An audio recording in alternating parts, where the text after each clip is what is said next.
Aloha. All right. Well, I'm just going to hit record because I'm getting in on the Pisces party right now. We got Moon conjunct with Chiron, which is over my natal Venus, and then right there close to my ascendant as well. And then there's Mars conjunct with Neptune, which is over my Venus and square to my natal Neptune. And then we got Venus that is just coming into Pisces.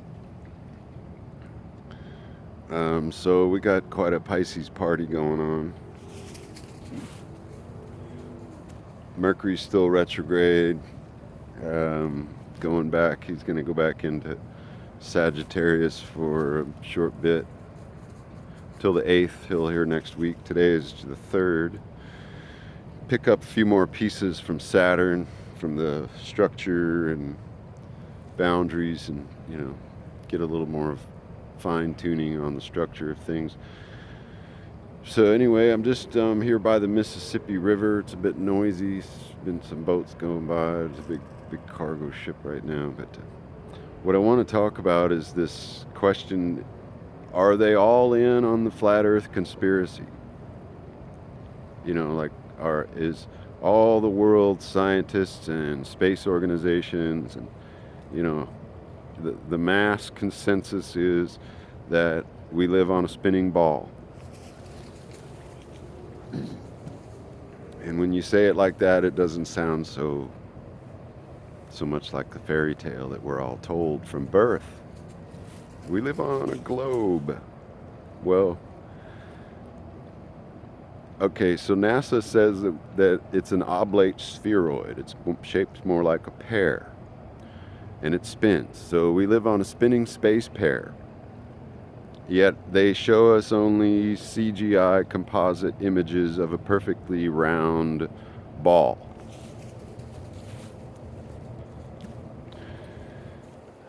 So to answer this question is everybody in on a conspiracy, on the massive conspiracy? Well, no, of course not. Most people are willing victims of the programming that we have all gotten since birth. Literally, like one of the first things we all learn after we're born is that Earth is a ball, and we revolve around the sun, and it's a ball, and gas rock or whatever. And then we're taught all these planets are solid rocks in the sky spinning around the sun. Well,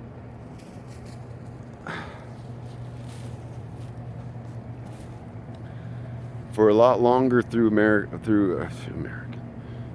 human history, man has known that the Earth is a flat terrestrial plane and that it is the center of the universe. Virtually all the ancient cosmologies say this, that Earth is a plane, and it's a geocentric model of the universe. The lights in the sky are simply that. They are lights in the sky. NASA never went to the moon. They didn't land Freemasons on a spinning rock in space. It just doesn't happen because, first of all, I don't think anything goes above about 130,000 feet, because the air pressure drops off so drastically to be nil, beyond pretty much 150,000. It's like 0.0021 is the pressure up there. So anyway, I'm all in on the conspiracy. No, only the higher ups, maybe, are in, and it's that's the operation of government, the operation of capitalism, and the Roman Empire control system is that it's all compartmentalized. It's on a need-to-know basis. If you don't need to know, then you don't know. You're just you get a job description, and that's what you do. And you don't be asking questions about the higher ups job, and that's their job description. And most people, it's like, okay, well, yes sir, just give me my paycheck at the end of the week so I can pay for my house and my car and all of my stuff. And, life is busy. Everybody's busy, rushed about. We're trying to make money and whatever. Not me, really.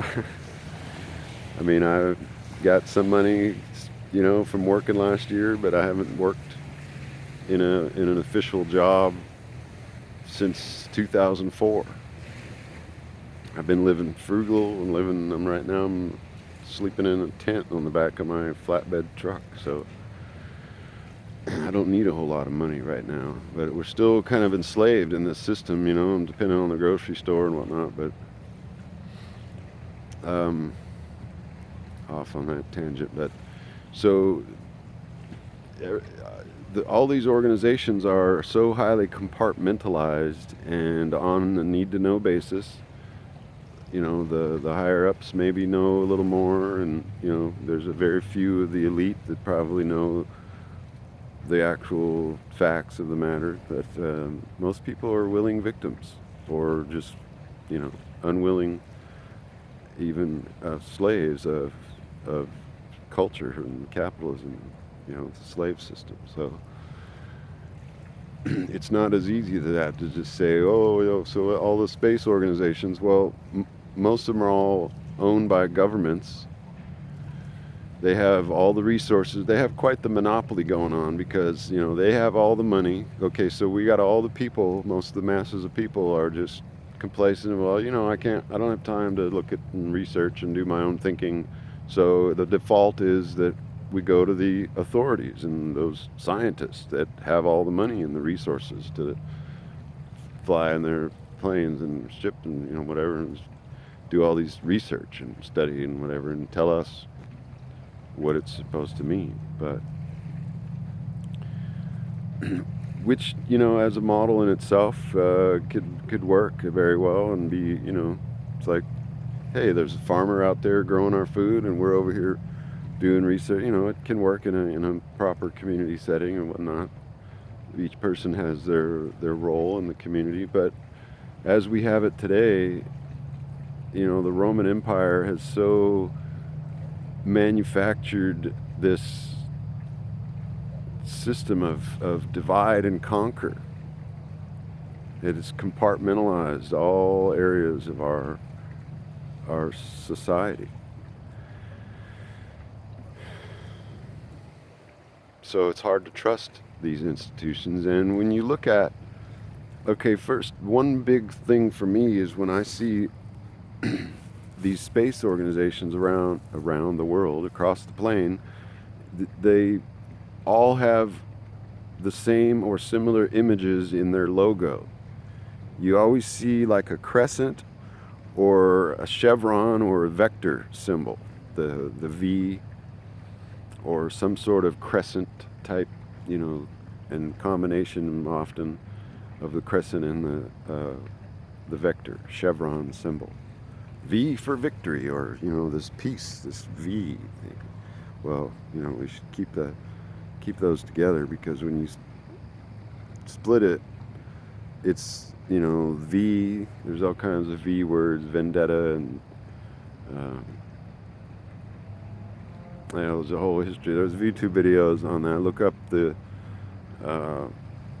chevron symbology, and you'll see that is one of the universal symbols in all these world's space organizations that are all really owned by the governments of these nations.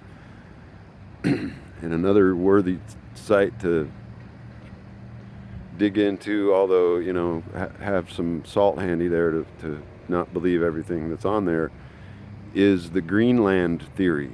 If you just Google that, or I use DuckDuckGo for my search, but search in or type in greenlandtheory.com and it'll direct you to that site. There's all kinds of tabs on there about how the Roman Empire has, pretty much how I sum it up is, they didn't just go away. They didn't, Rome didn't fall.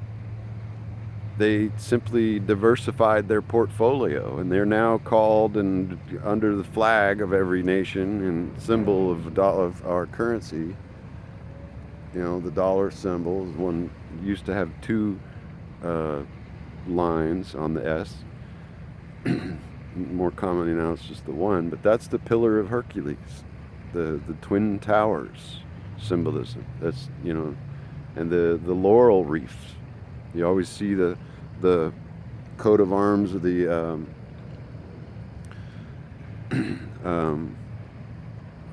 what is the word I'm thinking of? Logos, or these stamps of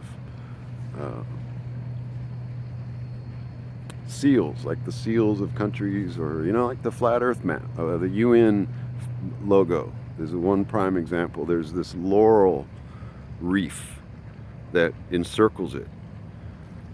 This is a symbol of Rome. It's that's the Roman laurel reef that symbolizes subjection to and loyalty to and honors from Rome. And so there's that. In all the logos, you see these symbols like this, the eagle. I mean, they've taken and corrupted these symbols that used to mean, very well do have this sacred symbolism. God, I'm just getting a real Pisces party right now, but seeing deep into things, as we all are at this moment.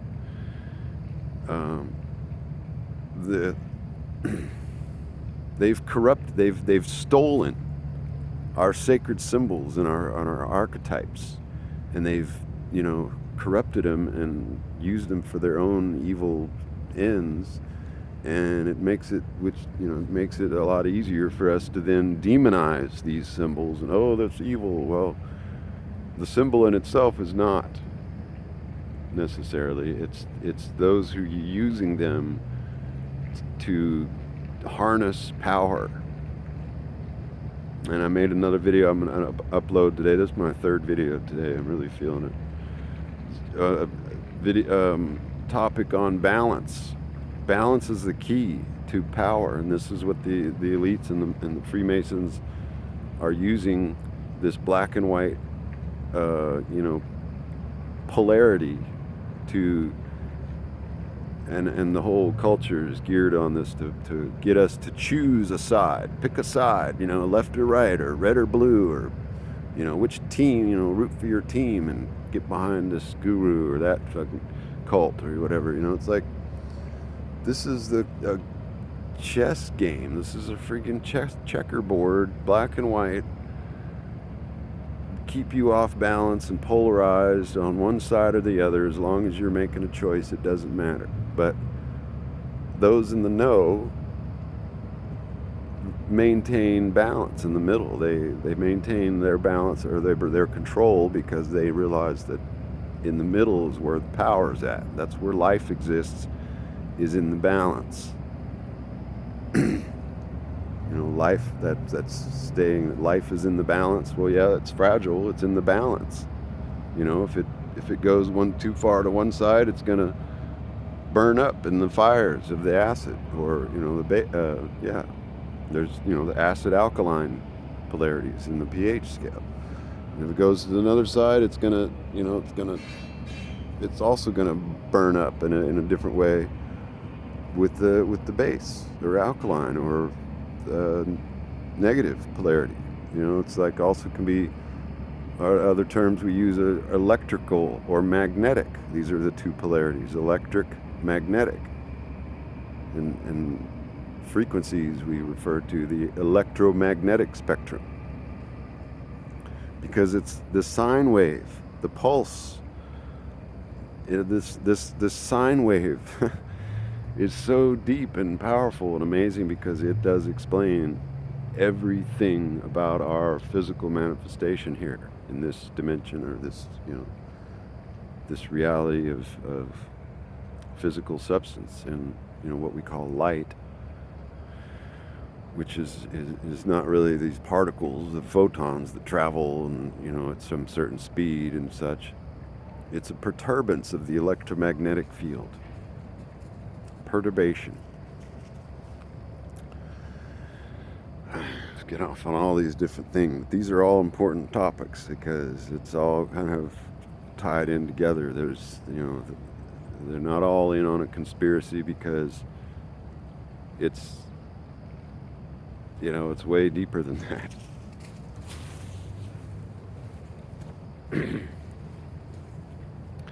So anyway, I'm gonna just I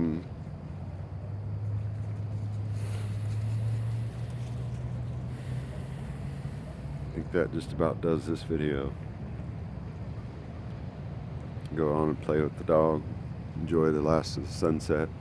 So much love, peace, aloha, aho, matakwe asan.